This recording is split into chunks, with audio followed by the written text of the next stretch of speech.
Estamos conversando hoje com o cientista social e professor da Universidade Presbiteriana Mackenzie, Rodrigo Augusto Prando. No primeiro bloco a gente falou um pouco sobre sistema eleitoral, né? E essa discussão nova que contempla a reforma política nesse momento, que é a questão do distritão. E agora a gente vai falar sobre financiamento público, outro ponto polêmico que está sendo discutido aí nessa reforma política atual. Professor, esse também é um negócio que estão tentando colocar goela abaixo do brasileiro, né? Olha, eu acho que a reforma política proposta, ela tem pontos muito ruins e eu acho que esse é um dos piores também. E por quê? Porque no momento em que a sociedade brasileira vive a crise, em que você tem, por exemplo, o estado do Rio de Janeiro quebrado, Exatamente. em que você tem os municípios sem condições de pagar a folha de pagamento dos seus funcionários, você pensar que os políticos terão à disposição 3,6 bilhões de reais para fazer campanha, acaba sendo inclusive sim uma afronta.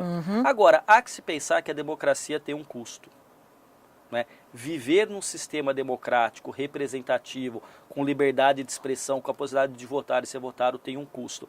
Por que cresce agora os olhos dos políticos e naqueles olhos que pululam cifras para todo esse dinheiro?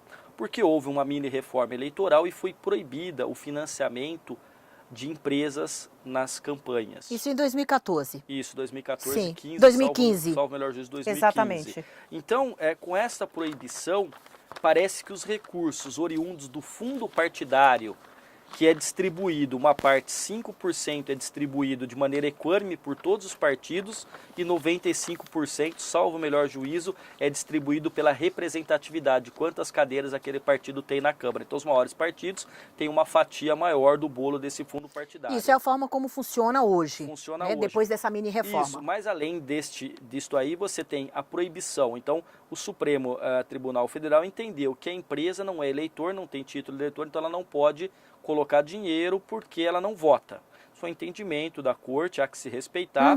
Eu tenho algumas ressalvas em relação a isso, mas enfim, de qualquer maneira, hoje você tem o financiamento dentro do fundo partidário, mas além disso você tem a doação das pessoas físicas, ou seja, o partido, como uma entidade privada, deveria convencer aqueles que creem na plataforma exposta, na ideologia partidária, a participarem, a eles próprios financiarem a democracia que eles querem.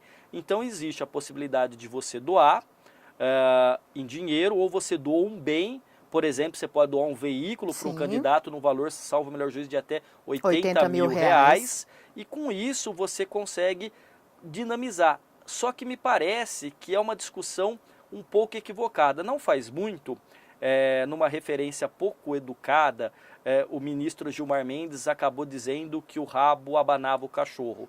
Eu acho que neste caso, a metáfora rabística, se podemos assim falar, né, do ministro, é porque o político está discutindo o quê? Quanto vai custar, e não discutir como baratear a campanha.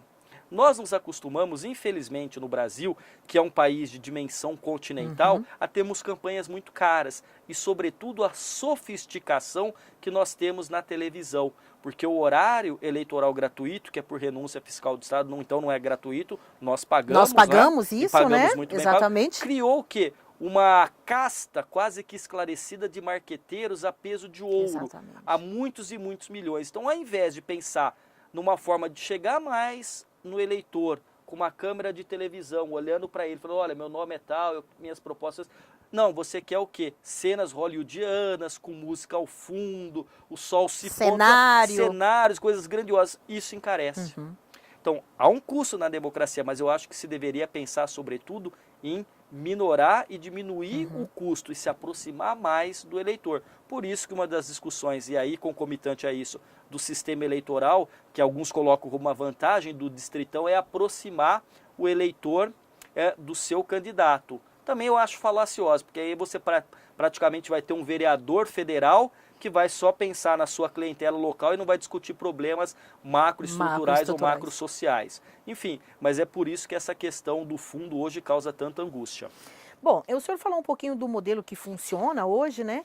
E eu queria que o senhor falasse em especial sobre essa questão desse estrondoso número aí do qual eles... Que eu acho até que já caiu essa possibilidade, mas ainda há uma discussão de um número bilionário Sim. em relação a isso. Eu queria que o senhor falasse um pouco sobre essa questão, né? O quanto que isso é prejudicial para a sociedade brasileira, para o trabalhador, né? Não tem nada gratuito, certo? Estado não é produtor de capital. Então, o dinheiro que entra no Estado brasileiro, ele vem por meio de impostos. Ponto. Então, a discussão, novamente, ela é descabida porque ela vai onerar mais ainda aquele pobre brasileiro que está muitas vezes desempregado e que paga impostos em cascata. Então, a gente tem aí um Estado que ele é hipertrofiado, muito forte, custa muito e devolve muito pouco à sociedade brasileira. Por isso que a cifra, ainda que não seja de 3,6 bilhões, mas que seja de 2 bilhões, ainda assim é estrondosa, é algo assombroso. Professor, uma questão me chamou muita atenção, que é sobre esse processo de votação no Congresso, em especial sobre o financiamento público, né? Há uma discussão que eles vão avançar nessa coisa da votação, mas ali, nesse primeiro momento de votação, não vai ser definido de imediato o valor, né? Podendo, inclusive, dar margem para que os nossos deputados possam voltar isso no momento em que a população não esteja atenta, no momento que a população não possa acompanhar. O que o senhor acha disso, inclusive? Ou seja, é manobra em cima de manobra, né? Muitas pessoas dizem assim, olha, colocar 3,6 bilhões de reais nesse momento de crise é inoportuno. Eu acho que é inoportuno em qualquer momento, qualquer fora situação. da crise também. Porque parece que com esse argumento, enquanto nós estamos numa crise econômica, não pode, mas depois se a gente voltar a crescer, pode. Acho que também não. Então, no fundo, isso não é consensual, porque os partidos, e são muitos partidos, com muitos interesses, muitas lideranças, muita discussão, não chegaram a um consenso. Então a gente sabe que nesse momento a Câmara dos Deputados está reunida, mas eu acho pouco provável que forme-se algum consenso nesses dois temas, no sistema eleitoral e no financiamento de campanha para avançar. Eu acho que isso vai ficar para uma discussão posterior. Ok. Eu queria que o senhor falasse um pouquinho também ainda sobre essa questão do financiamento público. Qual que seria, na opinião do senhor, a melhor forma, então, de nós financiarmos campanhas hoje eleitorais no país? Existe também, a gente sabe que não existe um modelo ideal, um modelo perfeito, mas o que seria mais adequado, né? Bom, eu penso, dentro da temática, que seria, primeiro, discutir o barateamento da campanha. Que o senhor já A citou aproximação do candidato com o eleitor.